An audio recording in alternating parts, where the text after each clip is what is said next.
দেখো আজ হলো বুদ্ধ পূর্ণিমা, তা আমি সন্ধ্যাবেলা গুরুদেবকে সিন্নি দিয়েছি, পুজো দিলাম। দেখো তোমরাও দেখো, ভোগ দর্শন করে নাও। আর এখানে আমার সিন্নিটা দিয়েছি, আর এখানে গুরুদেবের পুজোটা দিলাম। তো এখন পুজো হয়েই গেছে, বাটা উঠাবো। তো দেখো প্রসাদটা আমি নামিয়ে এইভাবে মেখে নিচ্ছি, সবাইকে আবার প্রসাদটা দিতে হবে। তো এই জন্য প্রসাদটা মেখে এরপরে এই যে এই প্রসাদটাও ঢেলে দিব, দিয়ে সবাইকে প্রসাদ বিতরণ করা হবে।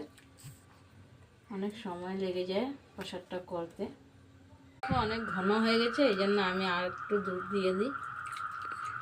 চিনিটা একটু পাতলা হলে ভালো লাগবে খেতে। হয়ে যাবে, আর লাগবে না। এবার ঠিক আছে, দেখো